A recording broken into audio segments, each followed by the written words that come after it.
Étudier la Bible, un podcast hebdomadaire pour approfondir la Bible, parole de Dieu.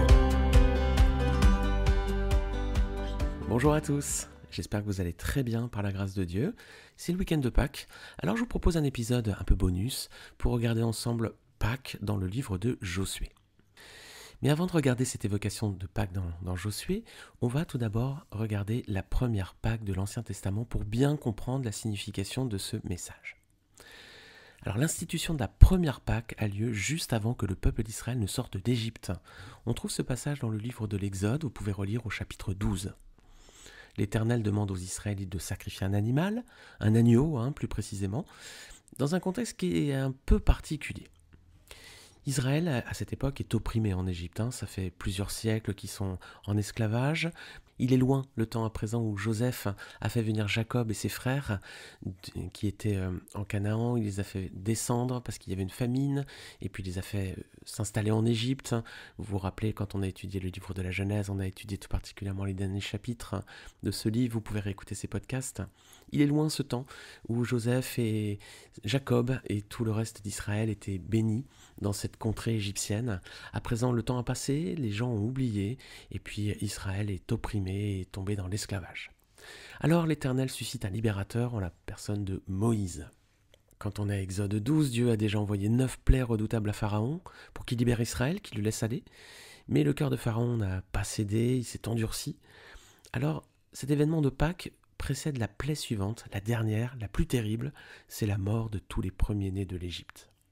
Cette dernière plaie, elle fera céder Pharaon. Israël va pouvoir quitter ce pays d'esclavage pour rejoindre ensuite la terre promise de Canaan. Et c'est ce que nous sommes en train de voir à présent dans l'étude du livre de Josué. Alors, on va regarder les consignes qui ont été données par l'Éternel concernant l'agneau à sacrifier. Exode 12, verset 5.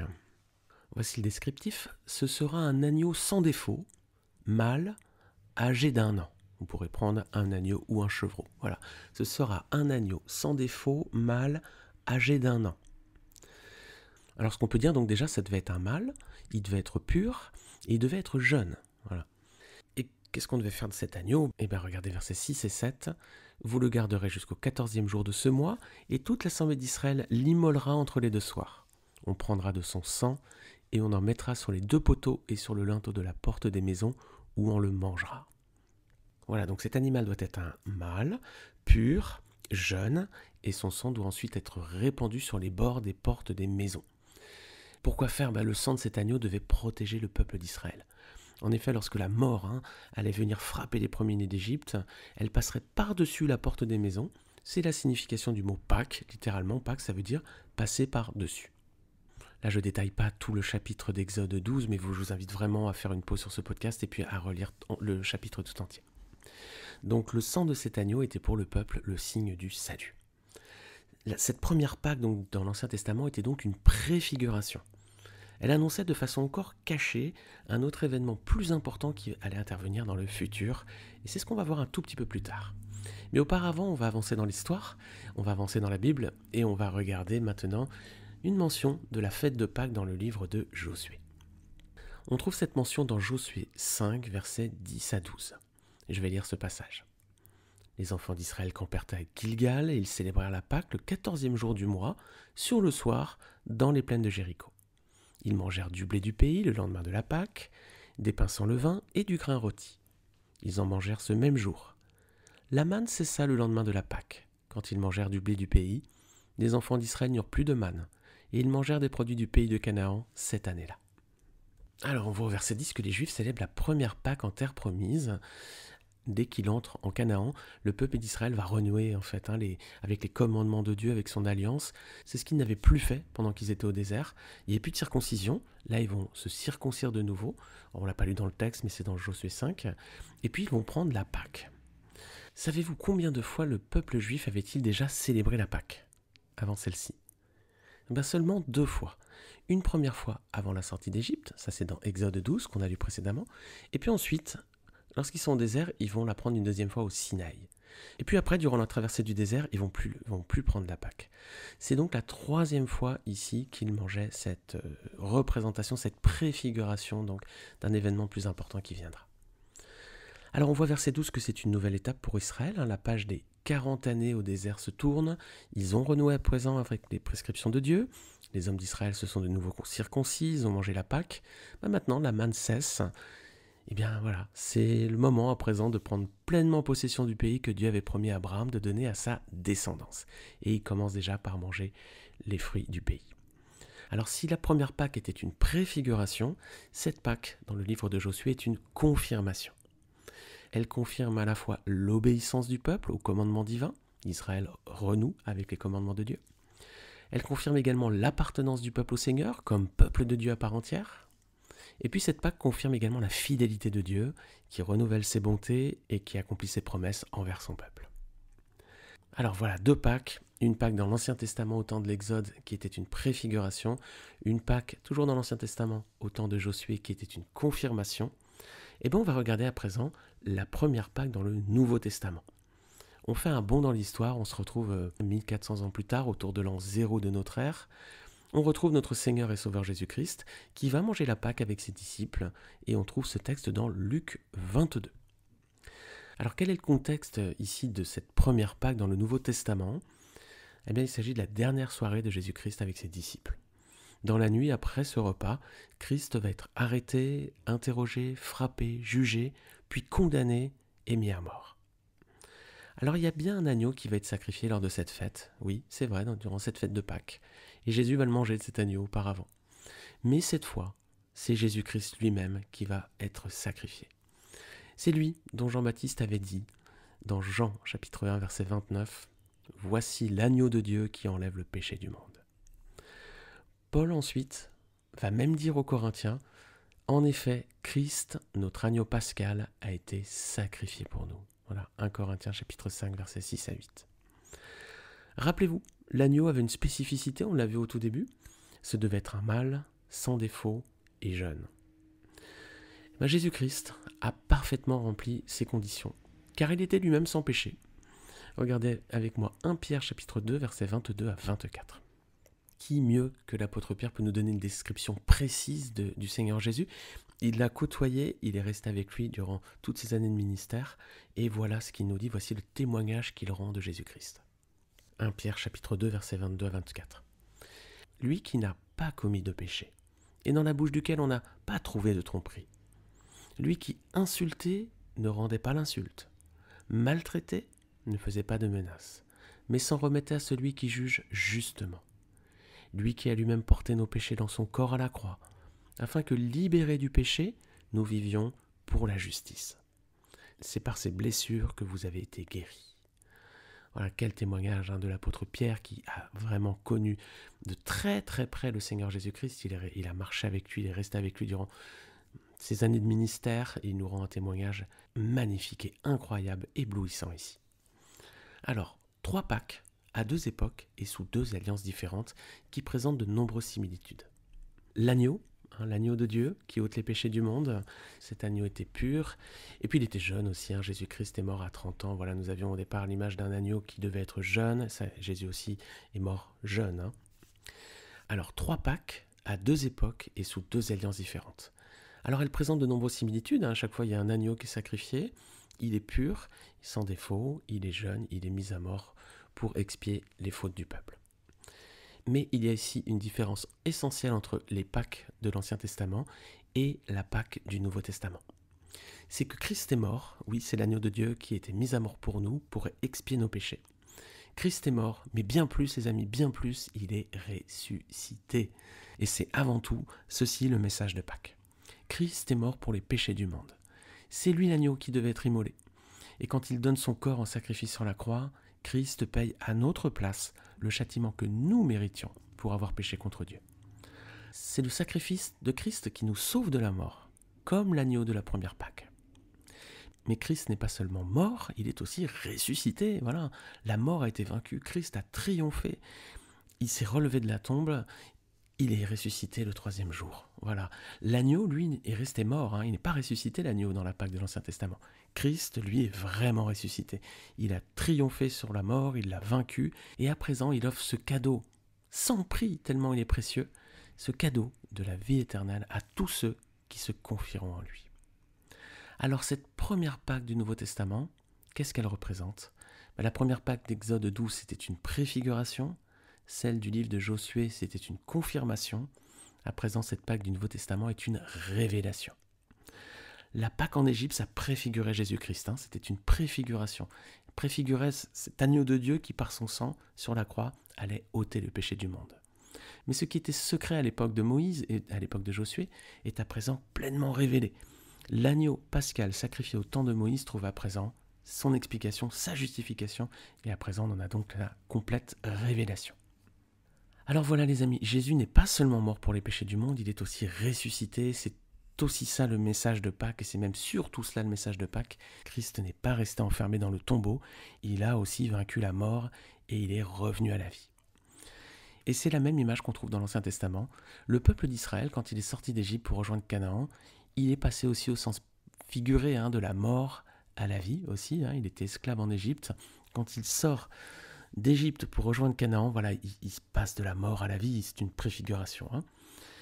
Et puis il y a aussi le peuple d'Israël, quand il sort du désert, qui était devenu une sorte de prison pour lui, maintenant il va rentrer dans Canaan à l'époque de Josué, c'est aussi un sens figuré d'un passage de la mort à la vie, d'un désert qui est un endroit hostile à un lieu d'abondance en Canaan. Là aussi, si on veut extrapoler, on a une image de la mort, puis de la résurrection du Seigneur aussi.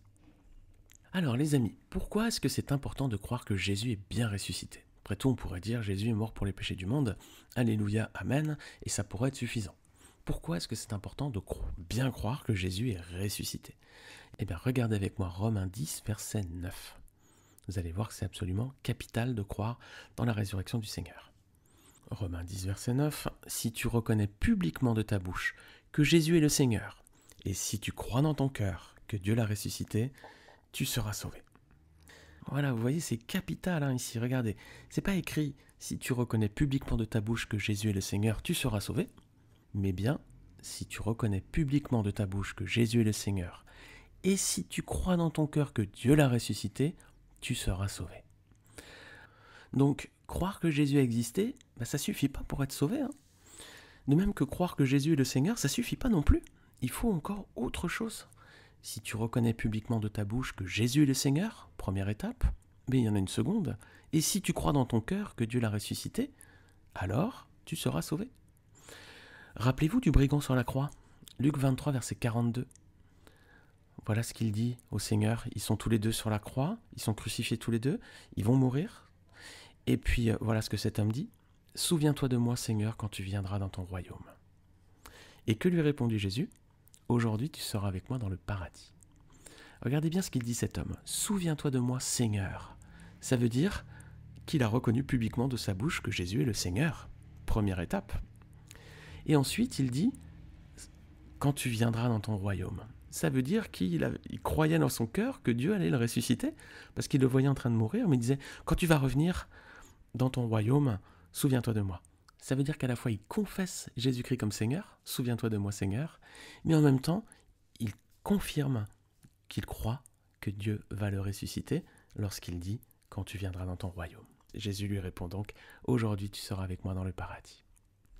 Les amis, ça soulève une vraie question, une question essentielle. Et je vous demande d'être bien attentif à celle-ci. Quand vous écoutez ce podcast, je ne sais pas ce que vous êtes en train de faire, mais faites une pause et soyez bien attentif à la question que je vais vous poser. Si je vous dis, êtes-vous sûr d'aller au ciel après votre mort ? Que me répondez-vous ? Est-ce que vous allez me dire, oui, moi je crois en Dieu ? Ça suffit pas. Ça suffit pas, c'est pas suffisant, on vient de le voir. Si vous me dites, oui, je pense que j'irai au ciel, je sais que j'irai au ciel parce que je crois que Jésus est le Seigneur. Très bien, mais ça suffit pas non plus. Il manque encore une chose.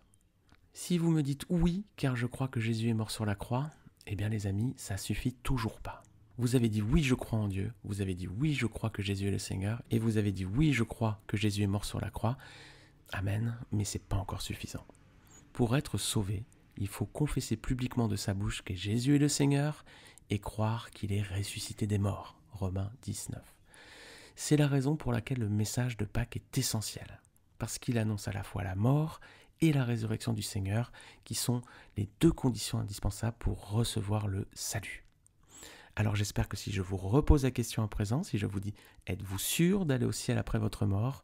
vous allez me dire « Oui, Parce que je crois que Jésus-Christ est le Seigneur et je crois que Dieu l'a ressuscité des morts. Alors les amis, là, vous serez sauvés. Amen. Alors, pour finir les amis et pour résumer, quel est le contexte de la Pâque pour nous aujourd'hui ? On a vu la première Pâque dans l'Ancien Testament du temps de Moïse qui était une préfiguration. Ensuite, on a vu la Pâque du temps de Josué qui était une confirmation. Enfin, on a vu la première Pâque du Nouveau Testament qui était une révélation. Et bien maintenant, la Pâque pour nous aujourd'hui, c'est une exhortation. Lorsqu'on fête Pâque aujourd'hui, c'est un rappel pour nous de ce que Christ a accompli au travers de sa mort. C'est un rappel, mais c'est aussi un appel. C'est un appel à venir à celui qui est ressuscité si vous n'êtes pas encore sauvé. Alors ne tardez pas les amis, ne tardez pas. Je vous en supplie, ne tardez pas si vous n'avez pas encore fait la paix avec Dieu. Le salut est encore possible aujourd'hui pour vous. Faites la paix avec Dieu par Jésus-Christ pour être sûr vraiment d'aller au paradis si vous veniez à mourir. D'autant, les amis, qu'il y aura une nouvelle Pâque dans le ciel. Il y aura une nouvelle Pâque. Regardez ce que dit Jésus dans Luc 22, versets 15 à 16. C'est son dernier repas, il est en train de fêter la Pâque avant ensuite d'être arrêté durant la nuit. Et voilà ce qu'il dit aux disciples. Luc 22, versets 15 à 16, il leur dit « J'ai vivement désiré manger cette Pâque avec vous avant de souffrir. Car je vous le dis, je ne la mangerai plus jusqu'à ce qu'elle soit accomplie dans le royaume de Dieu. » Voilà les amis, plus tard, dans le royaume de Dieu, la Pâque va revêtir son caractère définitif. Cette dernière Pâque, ce sera alors une consécration. On voit ici son accomplissement qui se situera au niveau du livre de l'Apocalypse, finalement ce sera la fin de la Bible. Alors à ce moment-là, tout sera scellé, le sort du monde, le sort de l'ennemi, le sort de la mort et le sort des hommes. Est-ce que vous serez assis à cette table, mes amis ? Est-ce que vous ferez partie de ce banquet ? Profitez de ce temps de Pâques pour méditer tout cela et pour être sûr de ne pas vous retrouver exclu de cette dernière Pâque, cette Pâque ultime qui trouvera son plein accomplissement autour de l'agneau de Dieu dans l'éternité. Alors voilà les amis, Dieu avait annoncé son plan à l'avance à travers une révélation qui s'est faite de façon progressive et on le voit à travers la fête de Pâques. Une première Pâque qui était une préfiguration du temps de Moïse, puis une autre Pâque qui était une confirmation du temps de Josué, ensuite une première Pâque dans le Nouveau Testament qui était une révélation, et la Pâque pour nous aujourd'hui qui est une exhortation. C'est un rappel pour nous aujourd'hui de ce que Christ a accompli au travers de sa mort. Mais c'est aussi un appel à venir à lui, car il est ressuscité et il est vraiment ressuscité. Alors il y aura une dernière Pâque dans le ciel qui sera une consécration, alors tout sera accompli dans le royaume de Dieu. Ne soyez pas tenus à l'écart de ce banquet, faites la paix avec Dieu par Jésus-Christ pour participer à cette grande fête de Pâques qui aura lieu dans l'éternité. Voilà, que notre Seigneur en soit béni éternellement. Amen. Voilà les amis, ce que je souhaitais partager avec vous en cette fête de Pâques. J'espère que cette étude aura été un encouragement pour vous.